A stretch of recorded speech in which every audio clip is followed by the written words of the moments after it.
Hello students, good morning. Welcome to online classes of Gyanjyoti Public School. Today we will be discuss about divisibility rules. विभाज्यता के नियम कि विभाज्यता का नियम क्या है।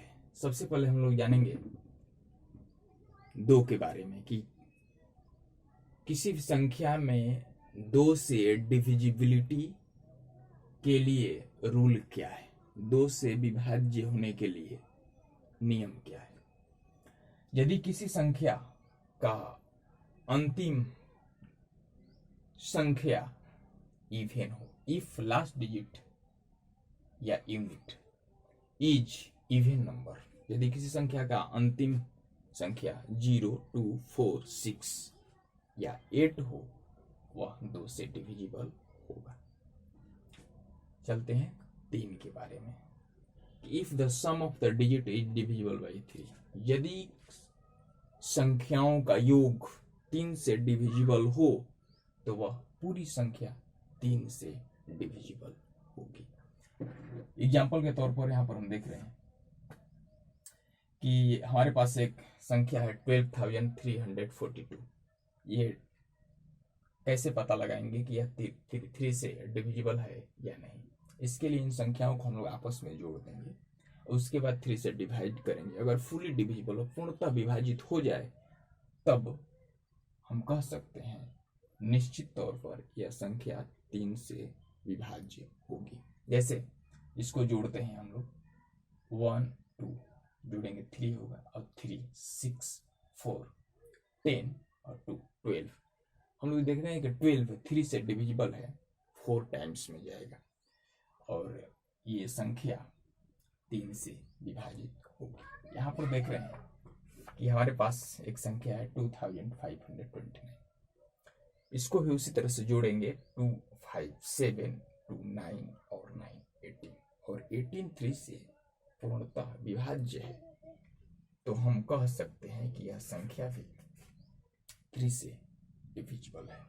उसी तरह से एक संख्या देखते हैं यहाँ पर 2516, जोड़ेंगे 2, 5, 7, 8, 8, 6, 14 3 से कभी भी डिविजिबल नहीं होगा।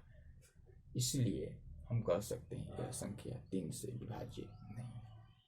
4 के बारे में कि if the last 2 digit is divisible by 4, यदि किसी संख्या का अंतिम 2 संख्या 4 से विभाज्य, अंतिम 2 यानी यूनिट और टेंस, वंस और टेंस, अर्थात हमारे पास एक संख्या है 2848, इसका लास्ट 2 डिजिट है 48, और अगर लास्ट 2 डिजिट 4 से डिविजिबल है, 4 से इसमें डिवाइड करेंगे तो आपको 4 1 या 4 2 या 12 टाइम्स में कट जाएगा, और ये कट जाएगा तो हम कह सकते हैं कि पूरी संख्या कितनी भी बड़ी हो, उसका सिर्फ लास्ट 2 डिजिट 4 से डिविजिबल हो, 4 से विभाजित हो, तो वह पूरी संख्या 4 से विभाजित होगी।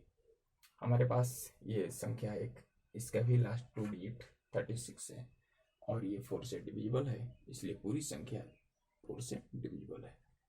इसका भी लास्ट 2 डिजिट 4 से पूरी तरह से विभाजित होगी, इसका यानी ये सभी संख्याएं 4 से डिविजिबल होगी। चलते हैं 5 की तरफ कि if the last digit is 0 और 5, यदि किसी संख्या का अंतिम संख्या 0 या 5 हो, वह संख्या 5 से डिविजिबल होगी। जैसे इस संख्या का लास्ट डिजिट है 0, इसका है 5, इसका भी लास्ट डिजिट 0, तो लास्ट डिजिट 0 या 5 हो, वह पूर्णतः 5 से डिविजिबल होगा। If the number is divisible by 2 और 3, ये है 6 की डिविजिबिलिटी रूल्स। 6 के लिए क्या है कि यदि वह संख्या 2 और 3 दोनों से डिविजिबल हो, 2 से भी डिविजिबल होना चाहिए और 3 से भी डिविजिबल होना चाहिए, तो हम कह सकते हैं कि वह संख्या 6 से डिविजिबल होगा। एग्जाम्पल के तौर पर देखते हैं, यहाँ पर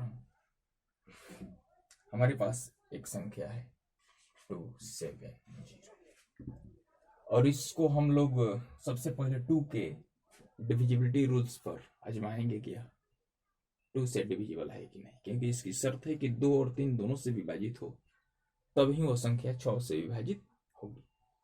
इसका देखते हैं कि लास्ट जो नंबर है 0 है, तो हम लोग पढ़े हैं 2 के डिविजिबिलिटी रूल्स में कि जिसका अंतिम संख्या इवन नंबर हो, अर्थात 0, 2, 4, 6, 8, तो वह 2 से, तो ये तो 2 से डिविजिबल है। अगर 3 से विभाज्यता का नियम क्या, इस संख्याओं को जोड़ेंगे और 3 से भाग देंगे, तो जोड़ते हैं तो इसमें 2, 7, 9 और 0, 9 और 9 3 से डिविजिबल है, इसलिए हम कह सकते हैं ये 3 से भी डिविजिबल है, इसलिए पूरी संख्या 6 से डिविजिबल है। एक दूसरी संख्या देखते हैं 642, इसका भी लास्ट डिजिट 2 है, 2 से डिविजिबल है। 6, 4, 10 to 12, 12 3 से डिविजिबल होगा, इसलिए भी संख्या 6 से डिविजिबल होगी। आज की वीडियो में बस इतना ही, और हम लोग आगे 7, 8, 9, 10, 11, 12, 13 के बारे में भी जानेंगे कि उसकी डिविजिबिलिटी रूल्स क्या है। थैंक्स।